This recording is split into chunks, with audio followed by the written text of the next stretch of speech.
When my son was probably 8 years old, some questions around Santa Claus arose. Saying, Mom, I got to talk to you because I don't know how Santa can travel all the way around the world and visit every single kid in one night. Doesn't seem possible. But you know what else doesn't seem possible? It can't be you because you would never buy me a $100 Lego.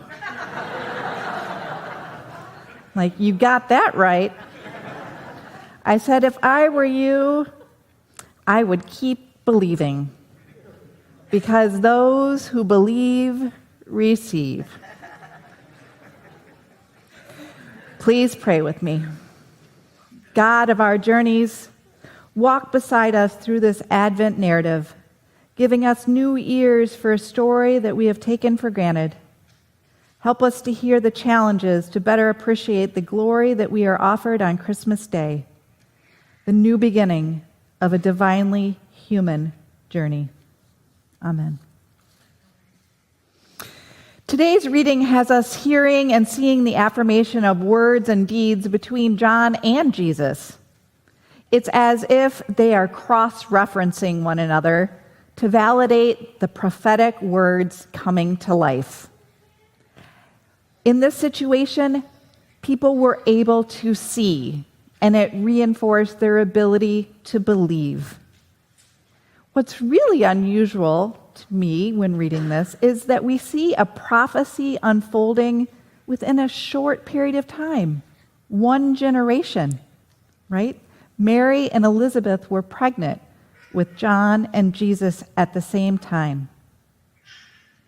Today is known as Mary's Sunday, or Annunciation Sunday, which celebrates the joy of being chosen as the mother of Jesus. Today, I'm inviting you to be into the story, to walk beside Mary rather than the outsider looking in. I want you to see Mary as an ordinary person rather than this unobtainable, unflappable, uber-faithful idol. It's stated in the Gospel of Luke that Mary was perplexed when the angel came to her. That's reassuring to me because I don't want a Mary who is comfortable with angels popping in and chatting with her. I need to know that there's some inherent doubt when humans are called by God, that there is a question of faith, that they are discerning the experience. The angel Gabriel tells Mary that she is to conceive the child of God. And as strange as it is, this moment is a celebration of the least likely. It is the ordinary being asked to do the extraordinary. And is this not a theme that we see out throughout Jesus' ministry? It's the unlikely, it's the ordinary, it's the you, and it's the me being spoken to. And if we are honest, many of us might be skeptical of the virgin birth. So I ask myself, as you might, does it really matter if Mary was a virgin? It doesn't really matter to me, and not because I'm being sacrilegious, but rather the opposite. I believe every single one of us born is the child of God, that we all have the divine knitted within our souls. God, Jesus' Father or divine parent, is yours and mine too. But let's go back to the day, the constructs of the day, that for Mary to be worthy, she had to have been a virgin. because a woman's value, literal economic value, was based upon her virginity. The emphasis of this virginity led to credibility to this narrative. It gave her value. It gave her purity. Had this not been the case, the message of Jesus might have been dismissed. The social constructs of the day would have left the story untold, and Mary literally on the streets. Well, preparing this sermon, I learned something, and maybe you all knew it, but it was fascinating to me. Joseph, Mary's fiancé, was a widower with 6 children, 4 sons and 2 daughters. I think it is fair to say, as much as Mary needed Joseph, Joseph needed Mary. But that's a beautiful story too, isn't it?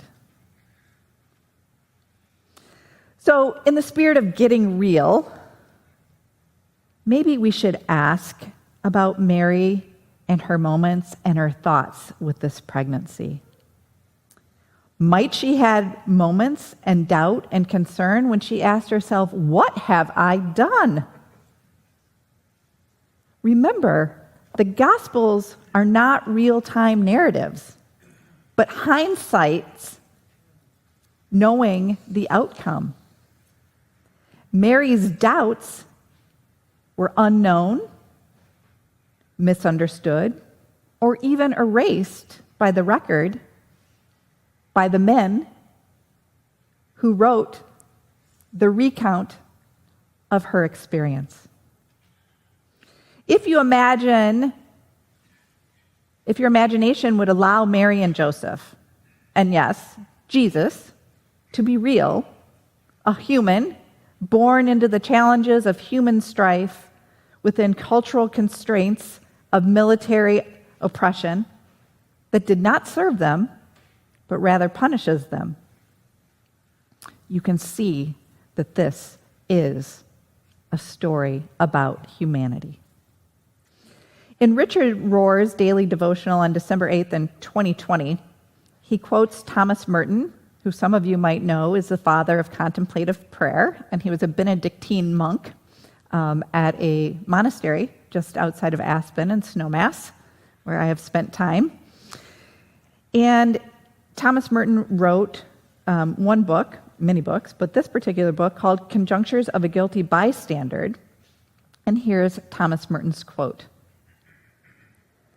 The identity that Thomas seeks in contemplative prayer is point vierge, or virgin point of his being. Thomas is saying that the point of his being that is untouched by sin and by illusion is actually the point of pure truth that belongs entirely to God. Imagine that we all have within us an untouched point of purity, a point of virginity, where we have not been soured by the world, but hold the essence of God. What if Mary's virginity wasn't referring to her sexual purity, but rather the purity of her soul? Kathleen Norris is the author of Amazing Grace, and she says, when Mary is visited by Gabriel, she asks, "How can this be?" But Mary, as a prophet, answers God with, "Here I am," and makes a commitment to God without knowing the outcome. Ms. Norris challenges herself with that story of Mary and asks herself, when the mystery of God's love breaks through my consciousness, do I run from it? Or am I virgin enough to respond to my deepest, truest self and say something new, a yes that will change me forever. We need Mary and Joseph to be ordinary so that we can recognize ourselves in them. The ordinary you, the ordinary I, knowing that we have the capacity to be extraordinary if and when we allow God's self to manifest. To say yes to the purest point of our soul. Can you let doubt be what it is?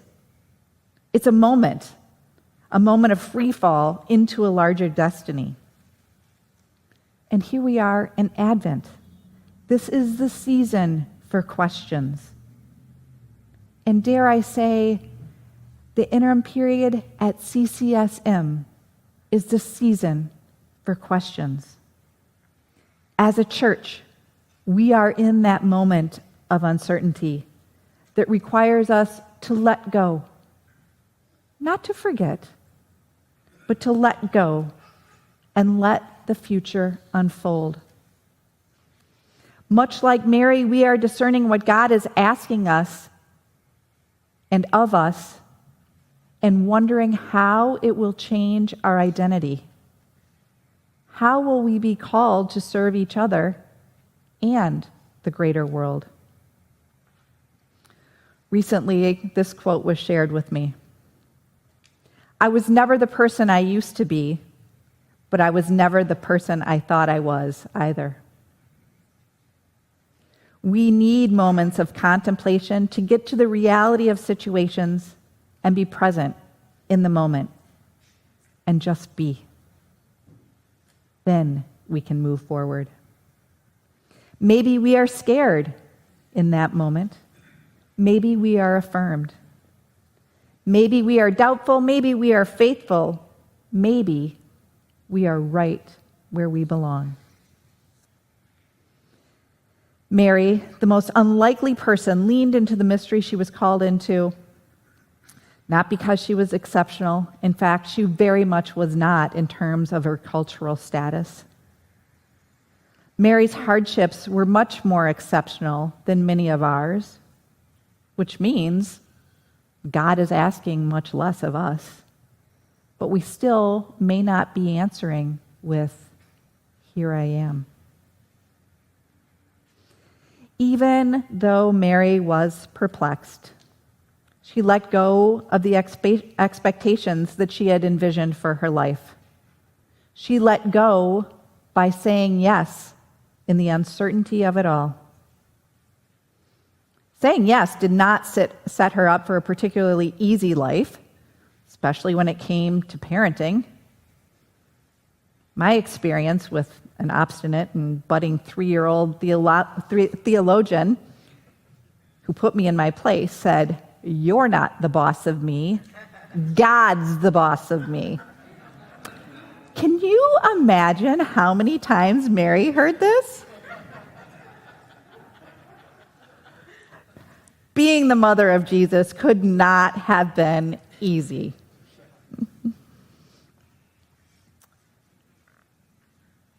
When you take a moment and when you pause, what is the purest point of your soul, and what is your God self asking to sing?